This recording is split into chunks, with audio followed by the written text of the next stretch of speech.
If you look about 60 yards upriver, you're going to notice a very similar looking rock formation. Now these two rocks are about the same size and same shape. For this reason, they're called the twin sisters. Personally, I like to call the first one Kate, and the second one Duplicate. They're two brothers. These are Wisconsin guys. Things are going to be a little cheesy around here. Next time you can repeat. Hey, what's up? Take a look to the right of the boat. You can see a little inlet there. This is known as Chapel Gorge. Gets its name from that vegetative canopy overhead. And also the rock to the right and left of Chapel Gorge, known as Pulpit Rock. Okay.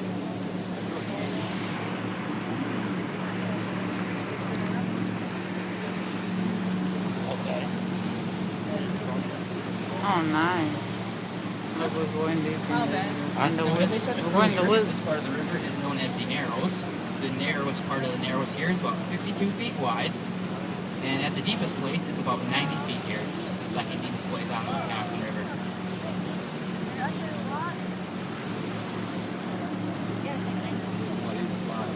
Had you been on this part of the river about 150 years ago or so, things would be a lot different. That was before the dam was built, so the water level would be a lot lower, first of all. This resulted in a whitewater rapid sort of effect. Also back then, logging was king. There'd be a lot of logs, rafts, and raftsmen floating downriver. Yeah. Add that whitewater rapid effect and the loggers and this 90-degree turn straight ahead of the boat, and we have a recipe for disaster. A lot of rafts were destroyed and men were killed out here on the Narrows trying to get logs downriver.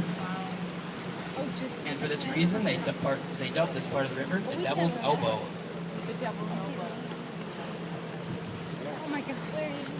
No, the rafters weren't hopeless out here, however. A man by the name of Leroy Gates, he was from the Dells originally, and he came out here and he helped the rafters maneuver their way around the boat, or the river, rather. And he claimed to never ever lose a man out here on the Wisconsin River. But one thing he did lose was his job. Back when the railroads took over, there was no need to ship logs downriver anymore, and they would then do it by railroad. So Leroy loved the river a lot, but he didn't have anything to do. So what do you do when you're stuck in the Dells with nothing to do? You start a business.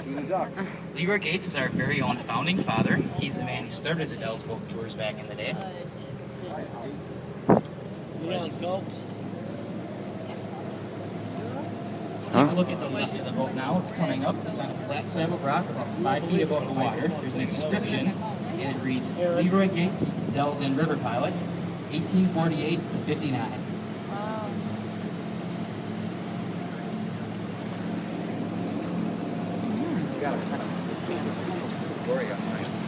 You know, back in the days of the first Dells boat tours, things were a little bit different than they are today.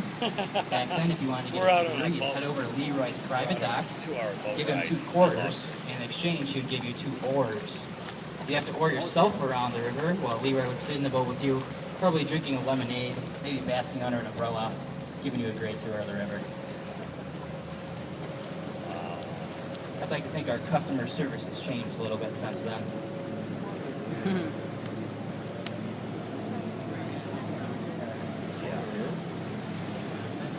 Yeah, exactly.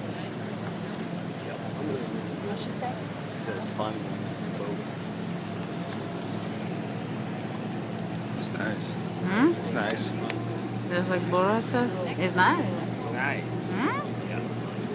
Wonder how they got over that. That would be really cool. As we're continuing to go on the river here, you may take a look and notice a lot of birds flying right around the water. These are our very own Clifton Bank swallows out here on the Wisconsin River. They arrive right around mid-April and leave right around mid-August. And once August rolls around, they make farm in Venezuela. We're very thankful for them out here on the river, as each day they eat about 2 to 3 times their weight in mosquitoes. For this reason, we can guarantee you're not going to see a single mosquito out here on the Wisconsin River. You had that conversation with him My already? kids. No mosquitoes, what? What You did he hear say? that? In here? Take a look to Why? our left now, you're going to notice that this marks the end of the Narrows and the end of the 200-acre Black Hawk Island. And coming up to our right is not only a Ghostbuster, but a concrete pier. Now, this pier marks the entrance to Coldwater Canyon. Cold Water Canyon used to be one of the stops on our tour back in the day. Made it a little bit too long. Now it's used for weddings, family reunions, and special get-togethers. It's also home to our very own Lost Voyage boat tour. It takes place at night, and it's pretty spooktacular. Oh, cool. I appreciate it. Thanks for the courtesy love there. Coming up on our right now is a large 15-ton slab of rock. It's called the Giant Shield. It's our unofficial water marker out here on the Wisconsin River.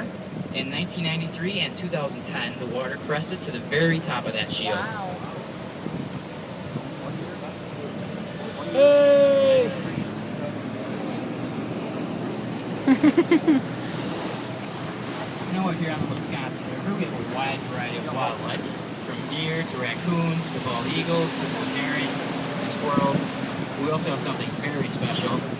She's coming up on our left. 2 rocks from out. She's basking under our summer sun. It's our very own Ellie the Gator. Gotta be like a rock or something. That's a crocodile to me. You know, we actually had Ellie checked out our pet the other day, and we thought about something pretty neat. Right there. She's not really an alligator. She's a crocodile.